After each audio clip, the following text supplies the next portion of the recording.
That's my definition of leadership is that resiliency even when there's been a failure or an experiment that didn't quite go the way you wanted. What I found about leadership is that if you're already a mean-spirited individual, leadership or riches just kind of enhances that. Steve Jobs and Elon Musk are not easy to work with. I have a lot of controversial thoughts on this because I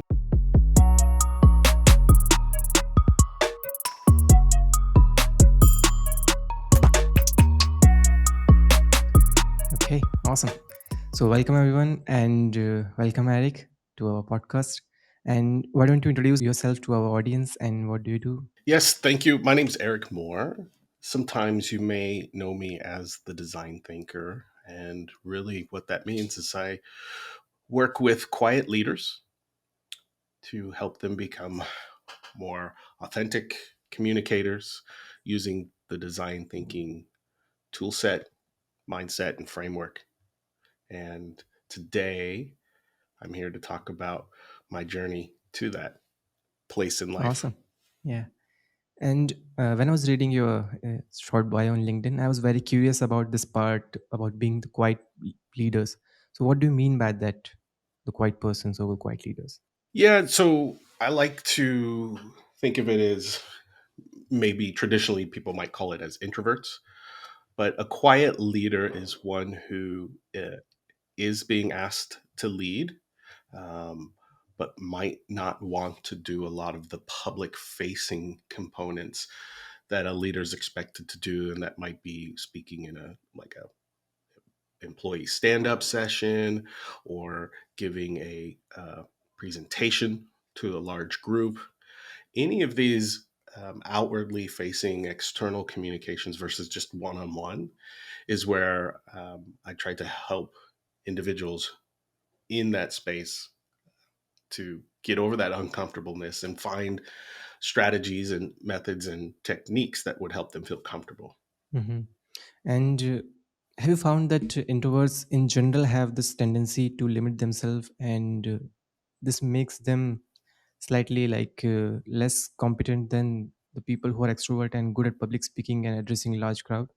So ask me that one Yeah, more my time. question, Like who came up with it? I'm just want to simplify my question. It would be like, who are the better leaders, introvert or extroverts?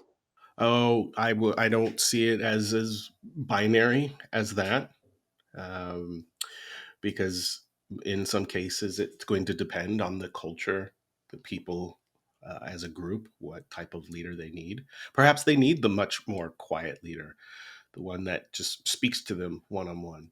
Or they might need someone who's really loud and bombastic and uses their hands to inspire them and motivate them. Um, and I think it can be true for both. Hmm. That's very interesting. And over the time, we had a range of leaders on every spectrum of this introvert and extrovertness.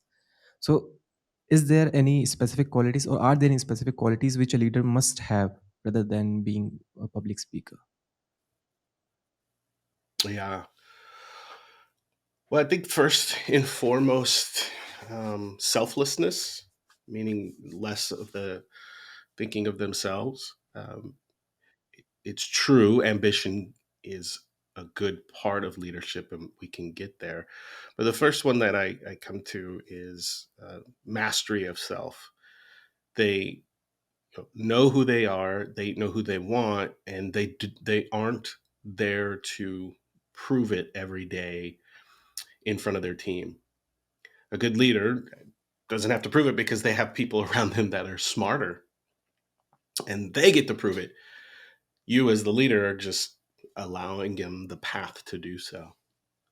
So, in two parts, it's one who's not as selfish, if you will, but one who's also like a teacher. Yes, I see the path you're going. Perhaps they might say, um, "Keep going," and then when you get stuck, come back to me. And so that's the two part answer is being not selfish and being a teacher. Yeah. And the one thing which I've noticed with the populous leader, like really populous leader, they are very ambitious and visionary. Like they have a clear vision, like where they want to head. And sometimes it makes them very polarizing. Like they will have tendency to split people into those who align with them and those who are completely opposed to them. So is it like a part of a process when you are at that stage that you will automatically polarize the audience, or do you think it is a deliberate action on their part? Do you mean deliberate as in attempting to be Hmm. polarizing or having a vision? I think with having a vision, there would be some people who are not aligned with your vision, and it will alienate them. But I've noticed like the populist leader, they tend to be more polarizing in general. Well, I think we need to define leadership a little bit further because I want to I want to be clear. I'm not talking about like world leaders or political leaders or even leaders, say in a union or a movement. The distinction there is because the it can be very complex and it can be very politically charged in terms of how we start to define it. So, if when I'm talking about leadership, these are mainly people who are running a small team. Maybe they're a part of a larger organization, and they're dealing with daily human dynamics. But when it comes down to a vision, yes, I there can be some polarization at a a corporate level or a B to B or a B to C business level, business to consumer level. It can be polarizing in the sense that maybe the employee to the leader says, I believe in your vision, but I don't believe in the way in which you're going about it." And going back to part of the definition I was giving before, the teacher part should be able to say to that employee, "Yes, you're probably right that you don't like the way it's going, but you could be wrong too. So since I'm the leader, we're going to go my way first, and then along the way, you can support it and find opportunities to test it." And then that leaves me to another part where I think a good leader allows for experimentation. I don't mean failure, like test and then fail. That's built into the conversation. But setting that vision, I think inherently is going to be polarizing, not by the leader waking up one morning and going, "I want to anger some people with my vision," but that um, we all have different ways of accomplishing that vision, and so within that statement is the inherent Yeah, polarization. definitely. And I think you need to clarify the statement like what are the leaders according to you, because I think when most of the people like me will get confused between the leaders, they will attribute it to some like world leaders or leader personalities like Elon Musk or Jeff Bezos who are at the top of their chain and they seem like leader. So what do you mean by leaders when you talk about like empowering the leaders? Well, you could be a leader. You're uh, I identify as a young man who is joined a professional group of others in trying to learn how to be a better business owner. You've reached out to me to start a podcast in the conversation. That's leading. That is setting an example for others. It can be as simple as that. If I were another young man looking at what you're doing, I would want to follow your lead because you're doing something that is appealing to me. You're trying to make yourself better.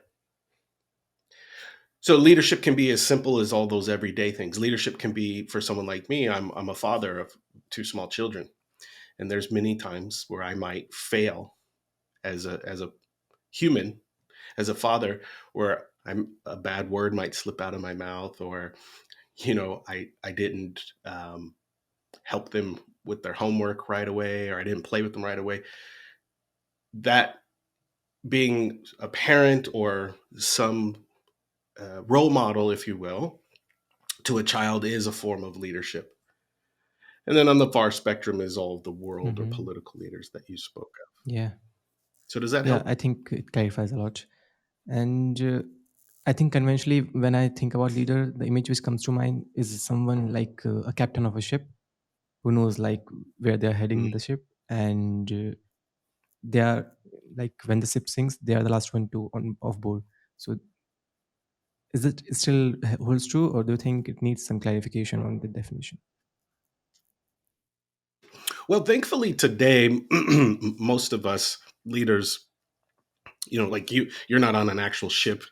So even if this podcast uh, fails, it's similar metaphor.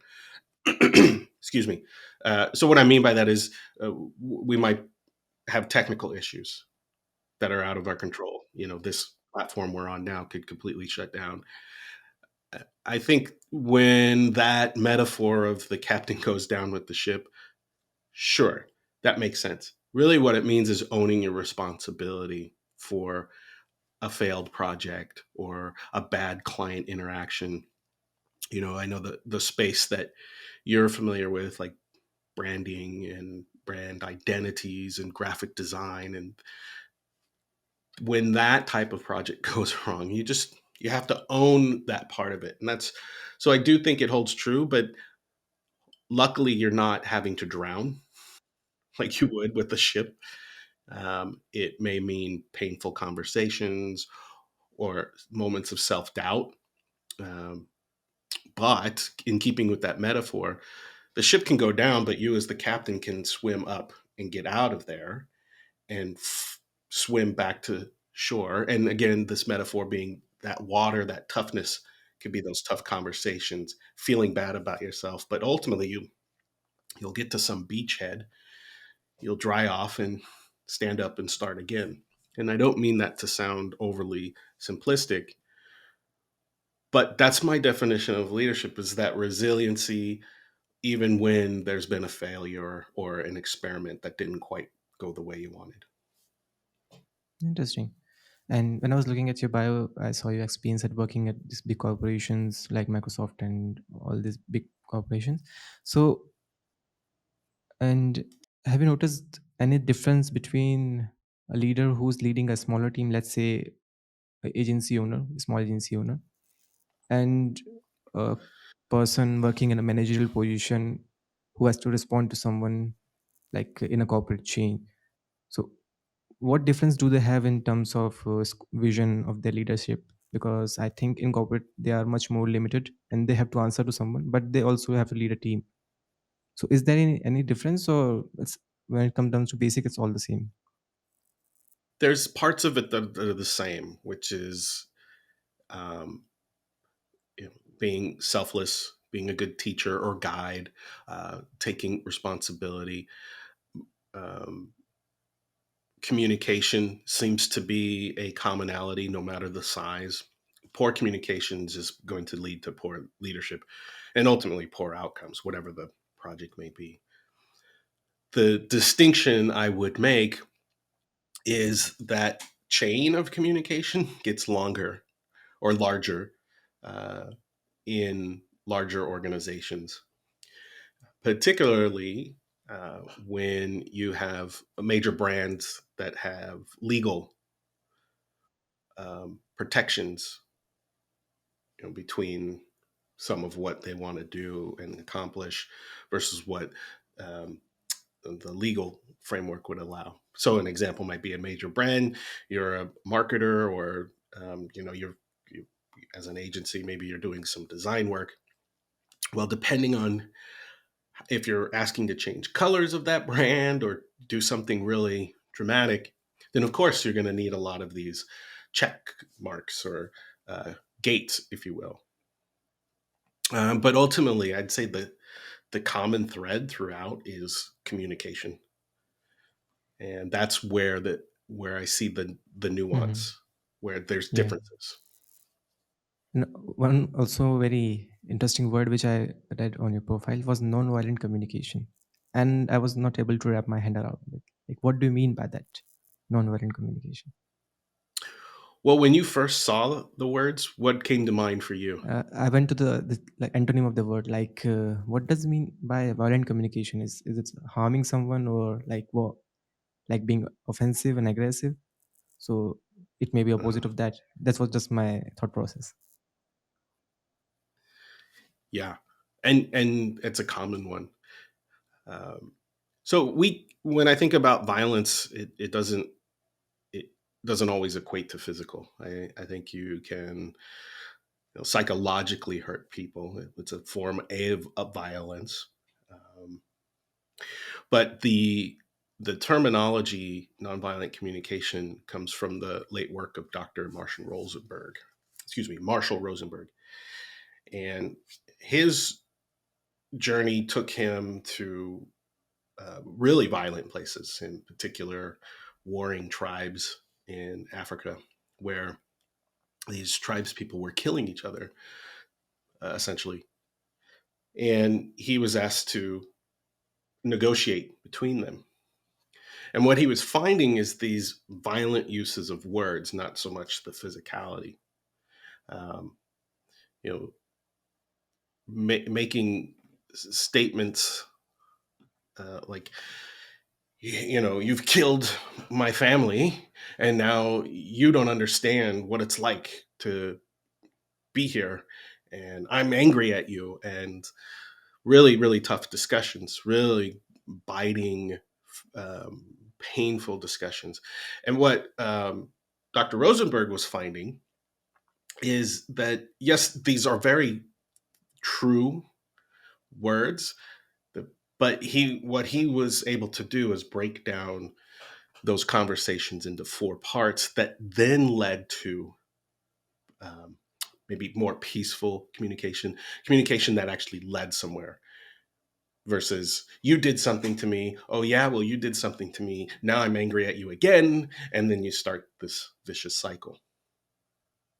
And so he created a four-step process in order to, you know, calm that down, calm a lot of that violence down. And so I use that framework, that learnings from his work, as a way to not only help leaders address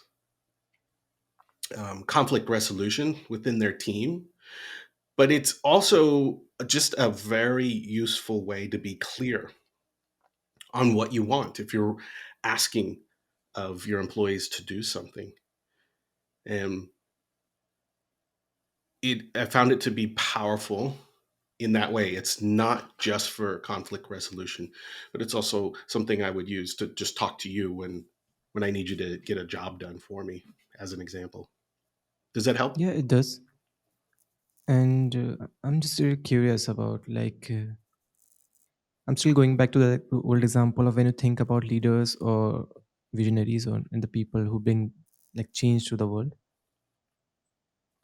Because I've heard like the people like Steve Jobs and Elon Musk are not easy to work with, but they are visionary and they are drastically changing like the direction of humanity.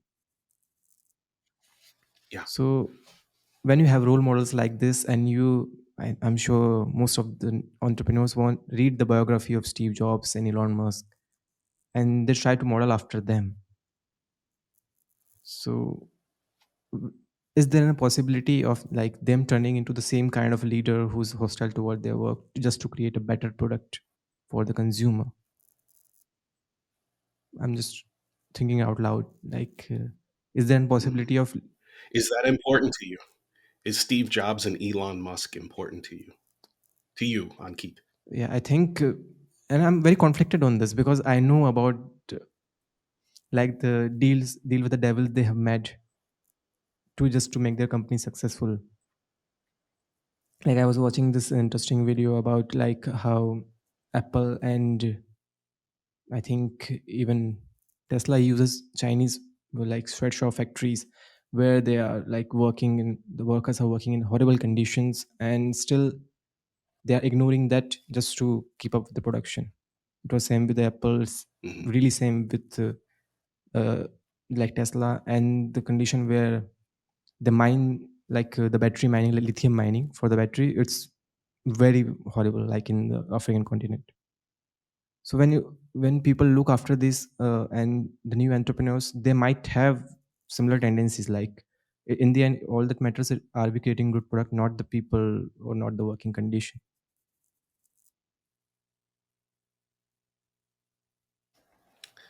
It's a tough one, isn't it? Definitely, it is sort of fun.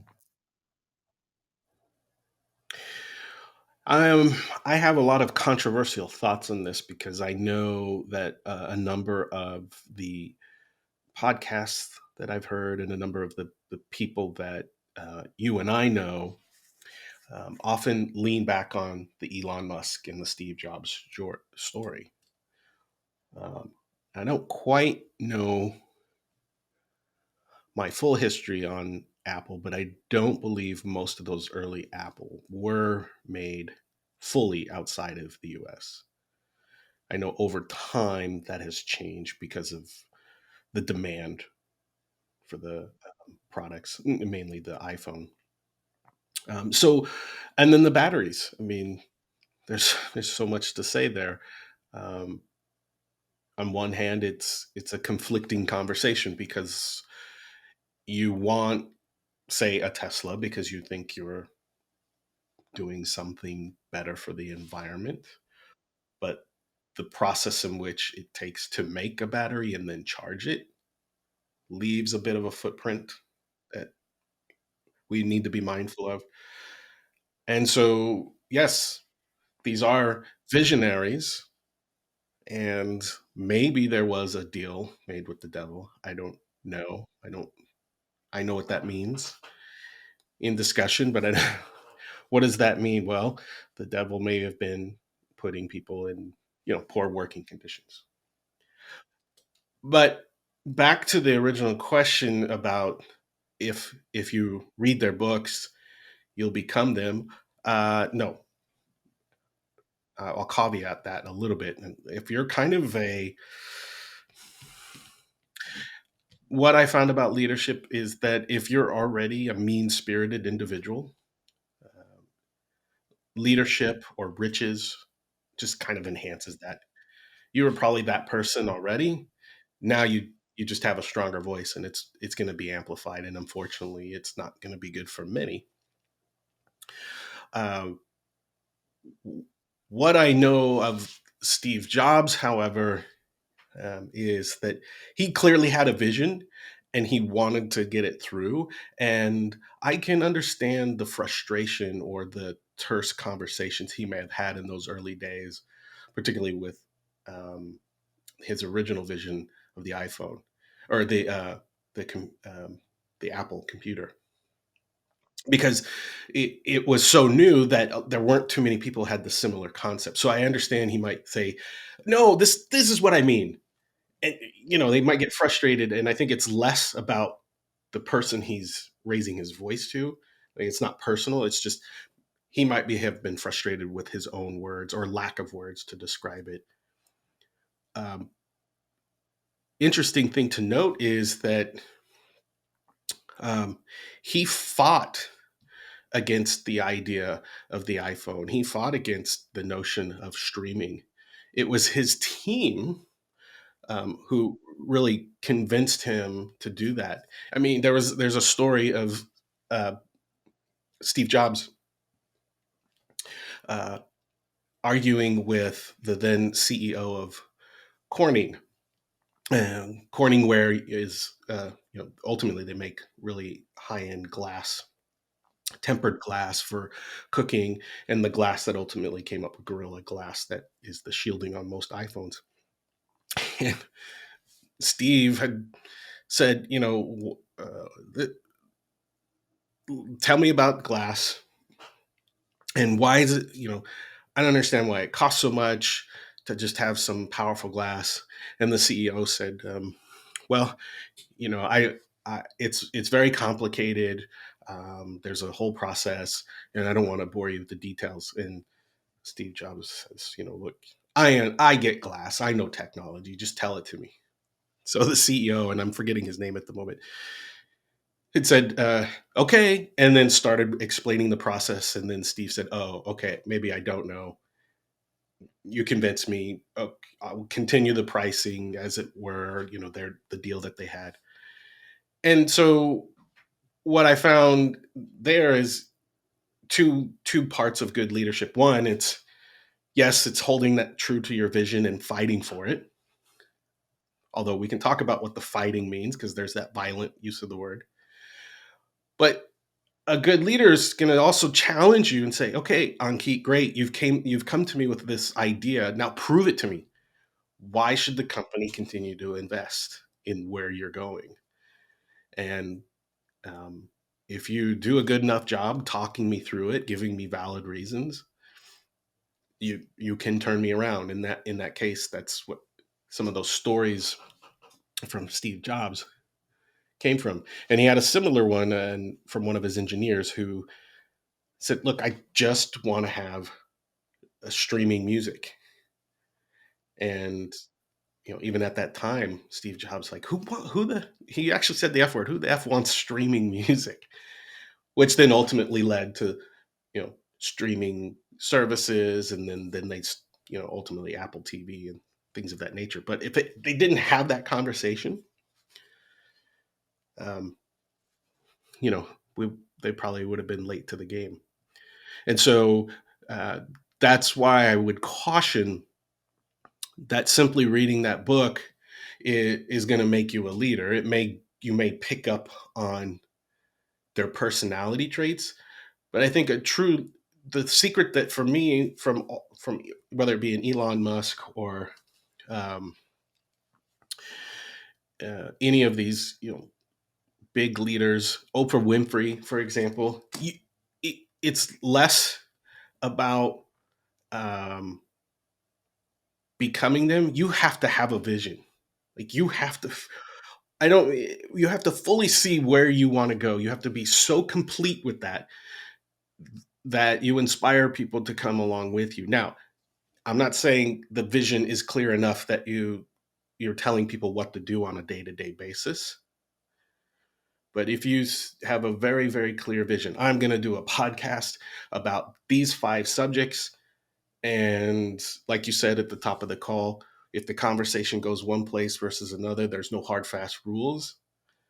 To me, that's what makes good leadership is that you set the vision, but you're flexible enough to allow people to play within your vision. It's very interesting. And I think when you're building your team as a leader, I think it needs to be the forefront.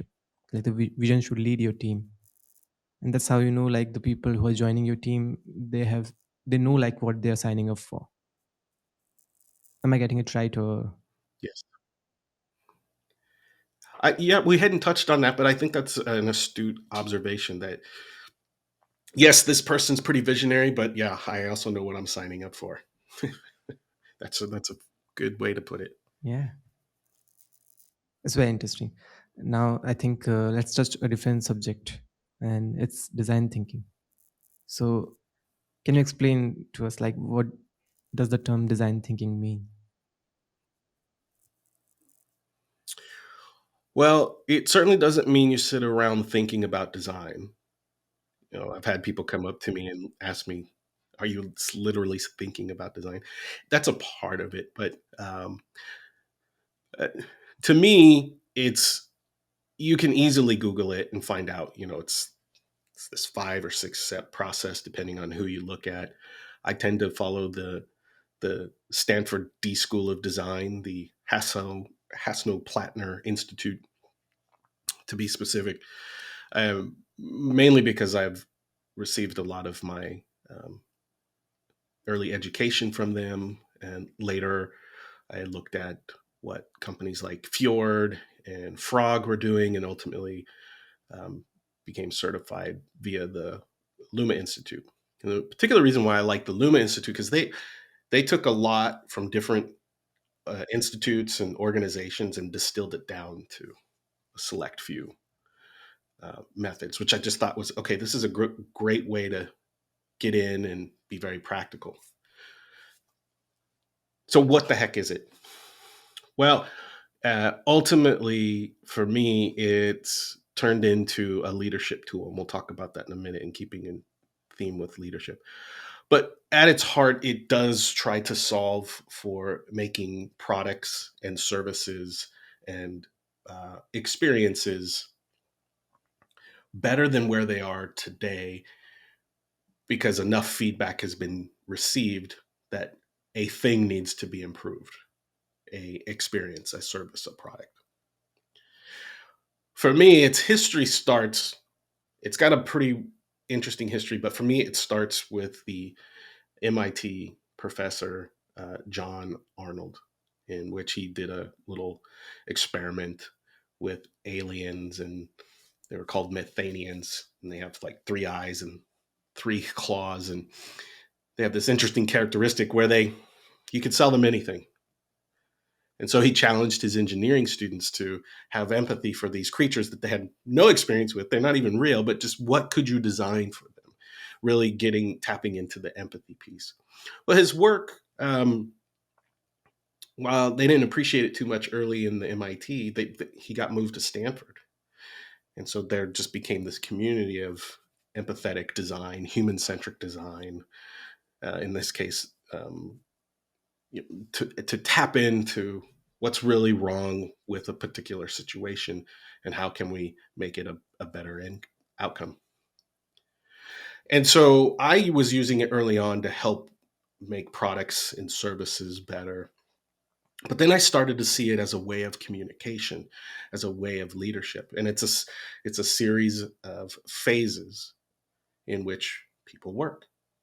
So arguably there's an early empathize phase, and in between you're understanding what you've empathized about. Then you start building something, you test it, you iterate, and then you hopefully market, and off it goes. And then you repeat that process if something goes wrong. Well, I've distilled it down to four phases based on what I've learned, which is you need to see the world. What like let's not just solve a problem just because we think there's a problem. Let's actually see what's going on. If you're in building cars, well, what are people really interested in? Well, maybe that's electric driven cars. Or if you're in marketing, what are people buying and how do we tap into that? Then once you see the world, you try to understand it. What did I just see? How can I put it to use? What are some patterns? Because you can't solve for everything. You know, uh, I think it's important to have a niche, if you will, have a distinct market. That way it's clear where you're going. And then finally, you make something for that market or for that. You try to solve for whatever that problem is. And at the end, the fourth step is storytelling. It's essentially marketing, pitching your idea, or sharing your vision. And so that's why I think a lot of these phases under the design thinking umbrella can help leaders, help them think about what am I seeing among my team? What do I understand of that team? And what can I make for them to give them better tools, a better employee experience, so that they have a good time here, but also get work done. And then once I come up with that idea, I want to storytell, I want to pitch it. So come to you on Keat and say, I have this idea, here's what I'm thinking, and you start the process all over again. So I'll stop there. I know that's quite a bit. I think it's very clear, like a four-step process. But when you're talking about that initial process of seeing the world, and I was just Yeah. watching this interesting video about like how we perceive data, like when we get data from all around us. Let's say a statistician does a study about maybe what is the reason of these people are living in like below poverty line. Let's say this is a simple study. So there are a lot of nuances when it comes to data, to how to make sense of data, because the correlation and causation effect, certainly like there are very correlative factors like maybe living condition, maybe education, or it all depends on. So how much important data is for a design thinking, in design thinking process, and how do you make sense of all the data you're receiving?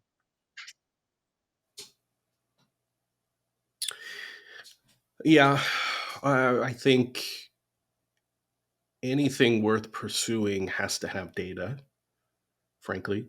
I did see a quote online recently I liked. It says, if you don't have data, you're just another opinion. And I understood what that meant. You know, you can have bad data, and that can still lead to a bad opinion or a bad outcome. And bad is what I mean is relative, that maybe you don't see the whole picture, or you have limited sources, so therefore you're limited in data. So I'll say that's bad because it's a waste of time, perhaps. But yeah, design thinking, if done correctly, is based off a research method called ethnographic research, which is about studying humans. And in part of that, there's contextual inquiry, and then there's sort of systems, metrics, heuristic reviews. It has a lot of scientific method based procedures in it that translates to uh, real data sets, meaning observable data sets. Not quite like phenomenon, although that can be a part of it, but it is rooted in data analytics and the scientific method.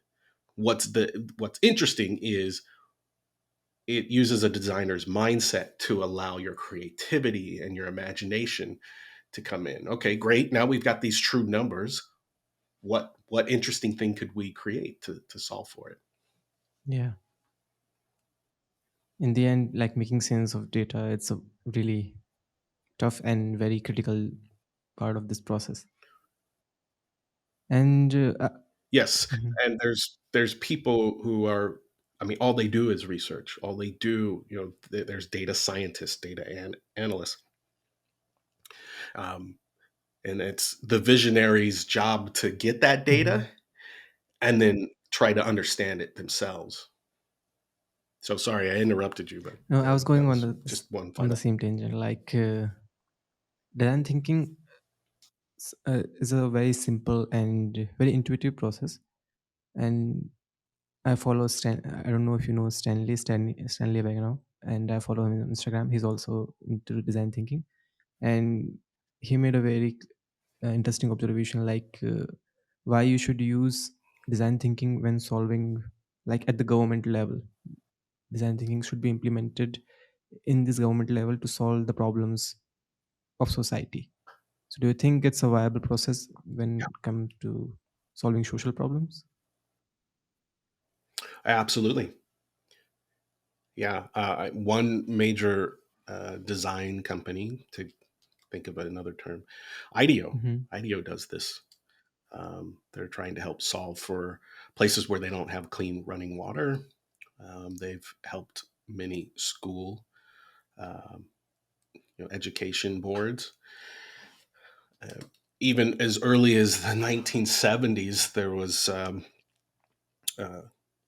designer, humanist, if you, for lack of better words, Victor Papanik, who wrote a book called Design for the Real World. And um, he essentially espouses the design thinking process as a way to solve for things like pollution and food shortages.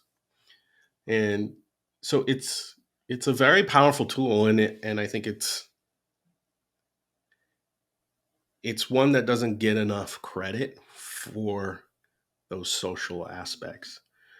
A couple of years ago, I even heard of it being used frequently at the White House here in the U.S. In our local government, um, it, it, it's even being used on a daily basis in some of the organizations. So yes, long answer, short. The answer is yes. Very interesting. And coming back to you, how has design thinking changed you? Like, do you use this in your personal life, and how it has changed your decision making process?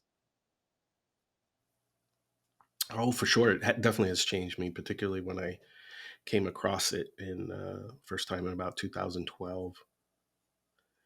Um, just in two parts. First, it helped me to put a name to the way I think already. I'm surrounded by both technical and really creative people, and I identify with them both.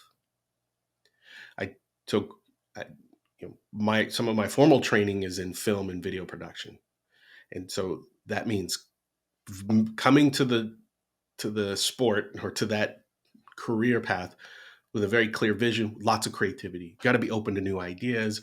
Maybe it's throwing paint on the wall. Maybe it's doing some silly computer generated graphic. It doesn't matter.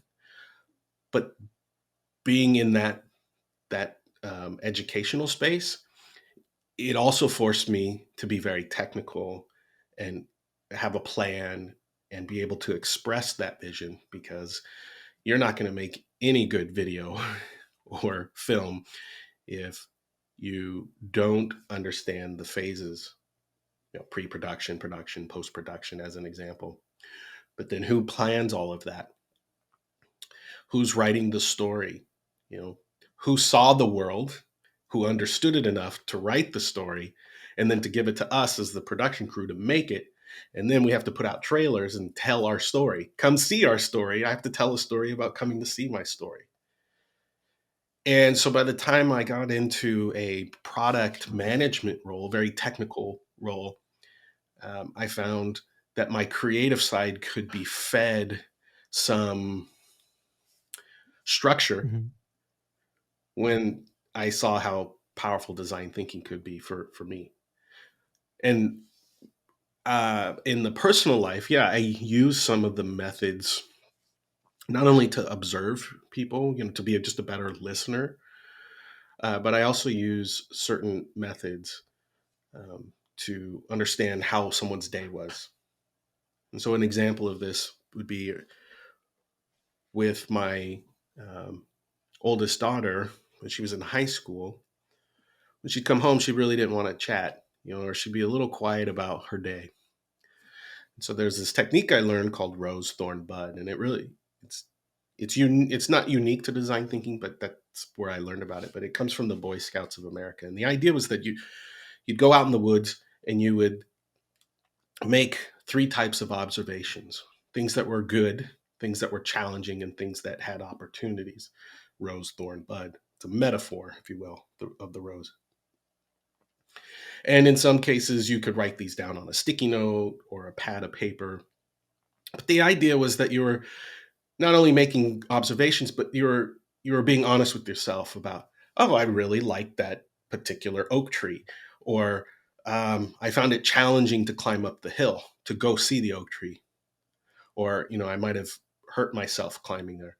An opportunity is maybe tomorrow I'll go up higher up that hill. And so I would put that in front of my teenage daughter and say, well, rose, thorn, bud me. What was good in your day? Hmm. What did you find challenging, and what's the next opportunity? What do you think is going to happen tomorrow, or whatever she wanted to share? And it just made it easier for her, because I think in part it gave her the stage, the permission, if you will, to Yeah, talk. I don't want that to sound like she needed permission, but sometimes you need to invite people into a conversation in order for them to feel comfortable. But then it gave her structure. And sometimes that's easier for people who tend to be verbal processors, just kind of talk until they get to the point. And this helped her frame the conversation in an easy way. So that's how it's changed me, both professionally and personally. it's very interesting, and I think it really helps, like inviting people for communication and giving them space. I think this way is very useful. So yeah, and lately I've been very enjoying your experimentation with Midjourney and all the AI creation. So how's your experience so far? Like, I'm seeing some really interesting artwork. So how's your experience there? Yeah, I'm seeing it too. There are some talented people out there. I might say something a little controversial. I don't quite believe the very thing that is um, an output of, say, a generative AI platform like Midjourney. It's not really me. It's I didn't do the artwork.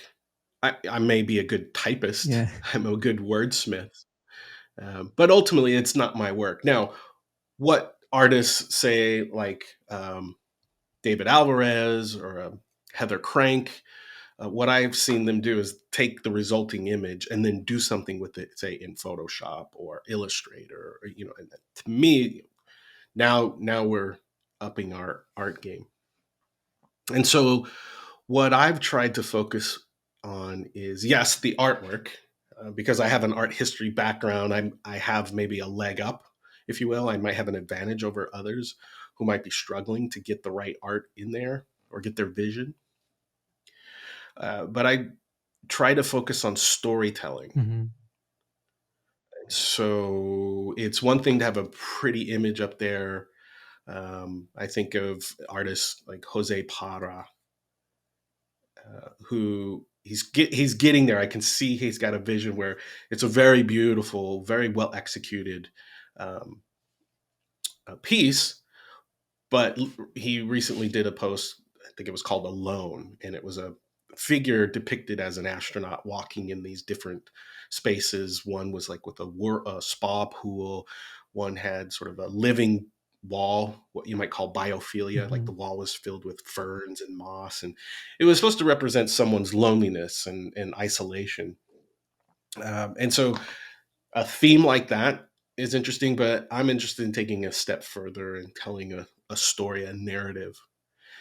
And one of the things I'm working on with a group of artists is telling stories visually as almost like a graphic Yeah. novel and having a storyline behind it.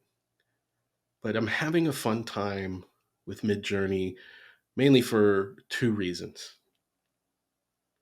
One is uh, my brain is always on, it's always running, and I'm often thinking of images or scenes from a movie that hasn't been created yet.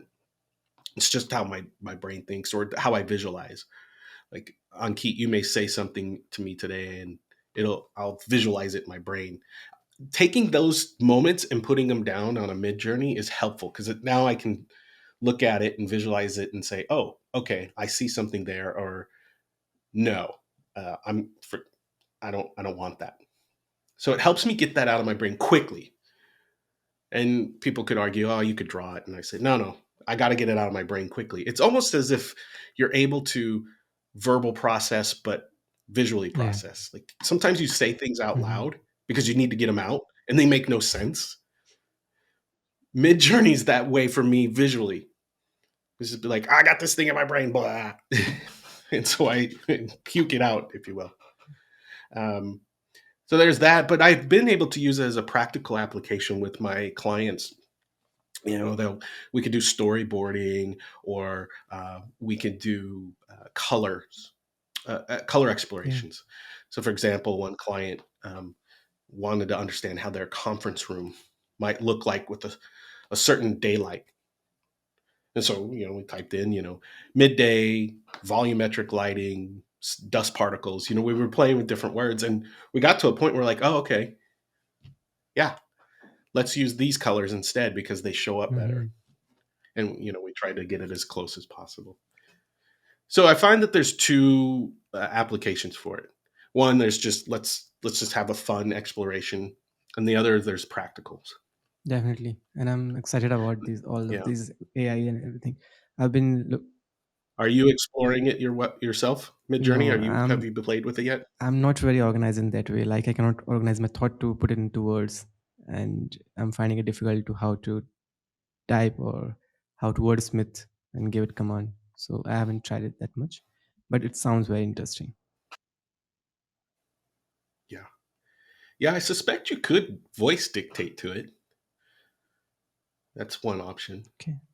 I hadn't thought about that. That's a good point, for people who don't want to write down their thoughts. I like that Yeah. idea. Very interesting. And yeah, I'm very much enjoying this conversation. In the closing, I will leave with this philosophical question for you. Uh, so over the time, you have like in your life, you have faced everything and then achieved so much.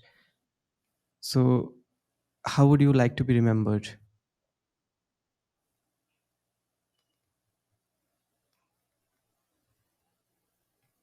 Hmm. I have not thought about that yet.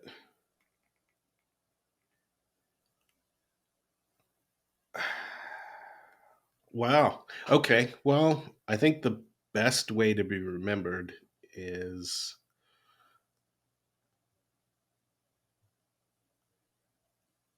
the word that would come out of someone's mouth was, I love that guy. Mhm.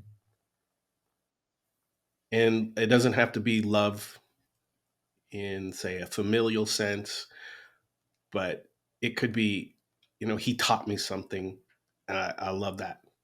Or he was there for me when I need it. Or sometimes it's just being in the presence of someone else. You say, I love that Mm. guy. Like I wouldn't mind hanging out with him again. Oh, wait, he's dead. I can't.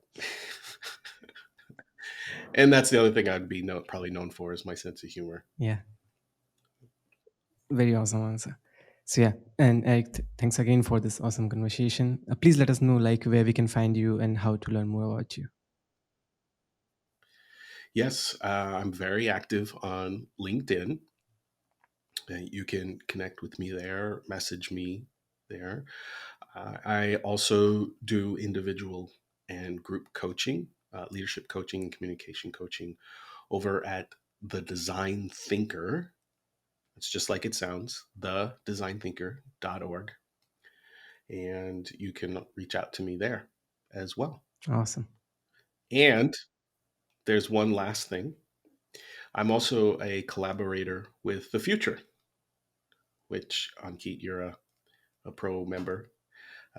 I have a book over there on design thinking. So if people are interested in learning about the design thinking process, you can find that over at thefutur.com. Awesome.